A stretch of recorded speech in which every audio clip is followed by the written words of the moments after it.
Have you ever found yourself saying yes when every part of you wanted to say no? Maybe it's agreeing to take on extra work, listening to a friend vent for hours, or always being the one who picks up the slack. You tell yourself, it's kindness, that you're just being a good person.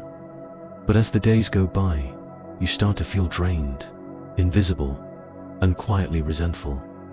You wonder, why does being nice leave me feeling so empty? Most people believe that kindness is always a virtue, that the world needs more nice people. But what if I told you that the real problem isn't your kindness, it's the absence of boundaries? The truth is, when we give endlessly without limits, we don't just lose energy, we lose ourselves. Today, we're going to challenge the myth of too nice. We'll explore why this pattern forms, how the Stoics approach self-respect, and, most importantly, how you can reclaim your power without losing your compassion. Stay with me until the end, because the final Stoic insight could change how you see yourself and your relationships forever. From childhood, many of us are taught that being nice is the highest good. We're praised for sharing, for being agreeable, for putting others first. The message is clear. The more you give, the better you are. But as we grow older, this lesson can become a trap. We start to equate our worth with our willingness to please, believing that harmony is always more important than honesty, and that self-sacrifice is the price of love and acceptance. Most people live by this rule, thinking that endless niceness is a badge of honor. But the Stoics saw things differently. For them, virtue wasn't about pleasing others at any cost. It was about living in alignment with reason, integrity, and self-respect. Marcus Aurelius, the philosopher-emperor, wrote, "Waste no more time arguing what a good man should be. Be one." He didn't say, "Be the nicest person in the room." He said, "Be good," and goodness, to the Stoics, meant acting with wisdom and courage, not just compliance. Let's look at what happens when niceness goes unchecked. Imagine a friend who always agrees with you, never challenges your ideas, and constantly puts your needs above their own. At first, it might feel comforting, but over time, you sense something's missing: authenticity. Their kindness starts to feel hollow, even suffocating. Why? Because true connection requires honesty, and honesty sometimes means saying no, setting limits, or risking disapproval. The Stoic ideal is not about being cold or indifferent. It's about discerning when to give and when to stand firm. Epictetus taught that we should keep our will in harmony with nature, which includes our own nature, our needs, and our values. When we betray ourselves for the sake of being liked, we lose the very thing that makes us trustworthy, our integrity. So, while most people chase approval through niceness, the Stoic chooses self-respect. This is the first step toward real virtue, and the first step toward reclaiming your life. Why is it that so many thoughtful, intelligent, and caring people find themselves trapped in the cycle of overgiving? Why do we, who value depth and authenticity, so often say yes when we mean no, or stretch ourselves thin to meet everyone else's needs? The answer isn't a lack of awareness or intelligence. It's something deeper, woven into the fabric of our psychology and culture. For most of us, the roots of this struggle lie in our earliest experiences.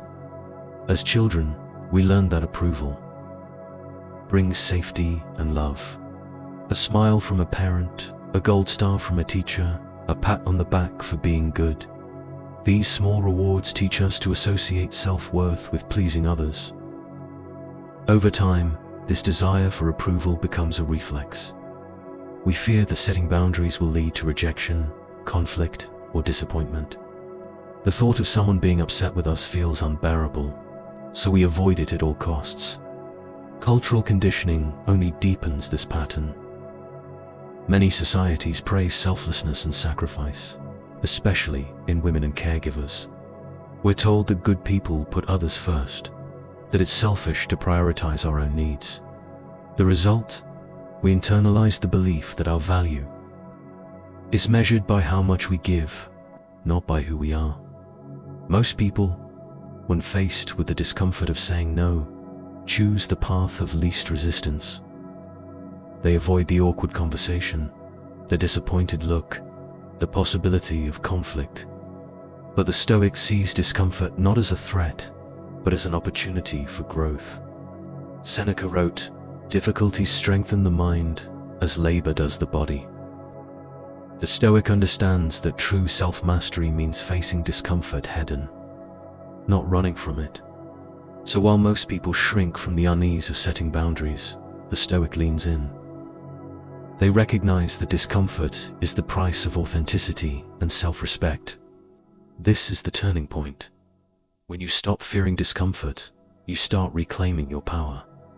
And that's where real change begins. The Stoics taught that the foundation of a good life is knowing what is within our control and what is not. This principle, simple yet profound, is the key to setting healthy boundaries. Most people try to control how others perceive them, bending over backward to avoid disappointment or conflict.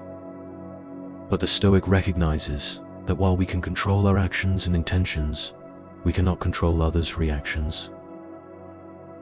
This insight frees us from the exhausting pursuit of universal approval.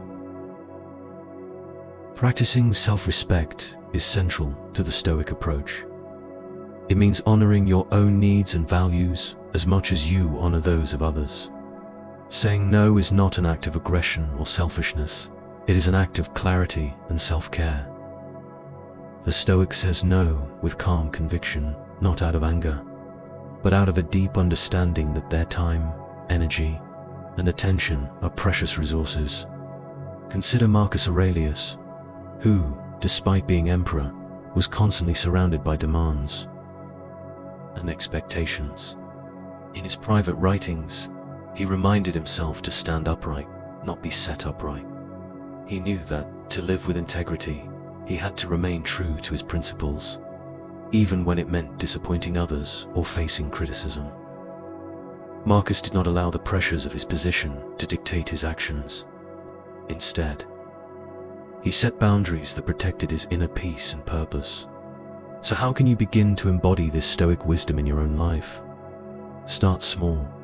The next time you feel pressured to say yes, pause and ask yourself, is this within my control? Does this align with my values? If the answer is no, practice responding with gentle firmness. I appreciate you asking, but I can't commit to that right now. Notice the discomfort, but don't let it dictate your choice.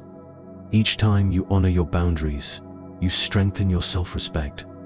Over time, these small acts of courage build a life rooted in authenticity and inner strength. This is the Stoic path, not to please everyone, but to live in harmony with your own nature. Setting boundaries for the first time often feels like stepping into a storm of guilt and anxiety. You say no to a request, and immediately, a wave of self-doubt crashes in. Am I being selfish? Will they think less of me? Am I letting someone down? This is the common reaction. Most people are so conditioned to equate self-sacrifice with goodness that any act of self-protection feels like a betrayal. The discomfort is real, and it's powerful, but the Stoic response is different. Instead of being swept away by guilt, the Stoic pauses and observes these feelings with acceptance. They understand that emotions are natural, but not always accurate. Guides to right action. Epictetus taught that it's not things themselves that disturb us, but our judgments about them. The Stoic reframes guilt as a sign of growth, not wrongdoing. They see the discomfort as evidence that they are stepping beyond old patterns and into self-mastery. Imagine your life as a garden. Without fences, anyone can wander in, trample the flowers, or pick the fruit without asking. At first, building A fence might feel harsh or exclusionary, but in truth, a garden needs boundaries to flourish. The fence doesn't keep out all connection, it simply protects what is precious, allowing the garden to thrive and share its beauty with the world. Your boundaries are the same, not walls to shut people out, but structures that protect your well-being and allow your true self to grow. To support this transformation, practice affirmations that reinforce your self-worth. I honor my needs and respect my limits. My boundaries are acts of self-love, not selfishness. I am worthy of respect from others and from myself. Each time you set a boundary, remind yourself, growth often feels uncomfortable at first. But with each act of self-respect, you are cultivating a life that is both generous and grounded. This is how guilt becomes growth, and how you move from self-doubt to self-mastery. At the highest level, boundaries are not about keeping people at arm's length, they are about inviting the right kind of closeness. Most people think of boundaries as rigid walls, built to protect us from harm or disappointment. But the Stoic sees boundaries as invitations, clear signals to the world about who we are, what we value, and how we wish to be treated. When you live your values out loud, you don't just protect your energy, you create the conditions for genuine connection. Think about the people you respect most.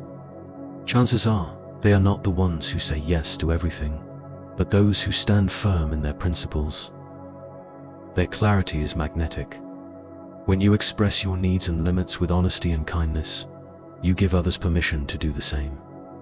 This is the paradox. The more authentic your boundaries, the deeper your relationships become. Instead of shallow harmony built on silent resentment, you cultivate trust, respect, and real intimacy. Living your values out loud means letting your actions reflect your deepest beliefs, even when it's uncomfortable. It means saying no to what drains you, so you can say yes to what truly matters. It means being willing to disappoint others in the short term, in order to honor your truth in the long term. The Stoic does not fear rejection, because they know that self-betrayal is the greater loss. Here's the ultimate takeaway. Boundaries are not just about self-protection, they are about self-expression. When you set boundaries, you are not closing doors. You are opening the door to authentic connection, both with yourself and with others. Don't miss this insight, because it can change how you relate to everyone in your life, from family and friends to colleagues and strangers. So ask yourself, what values do I want to live out loud? What boundaries will help me honor them? When you answer these questions with courage, you step into a life of integrity, respect, and true belonging. We began this journey with a familiar struggle, the exhaustion and quiet resentment that comes from always being too nice. Along the way, we've challenged the myth that endless giving is the highest virtue. We've seen how the Stoics, rather than chasing approval, chose self-respect and discernment. We've explored the roots of our discomfort with boundaries, and learned that the path to self-mastery is paved with small, courageous acts of honesty. The truth is, boundaries are not barriers to kindness, they are the foundation of it. When you honor your own needs, you show up in the world with more energy, clarity, and authenticity. You stop giving from a place of depletion and start giving from a place of abundance. The Stoic insight is simple but profound. Boundaries are acts of self-love, not selfishness. They are the invisible lines that protect your well-being and allow your true self to flourish. Most people will continue to confuse niceness with virtue, sacrificing themselves for the comfort of others. But you now know better. You have the wisdom to recognize that real strength lies in living your values, even when it's uncomfortable. You have the courage to say no when it matters, and the compassion to do so with grace. So here's your challenge.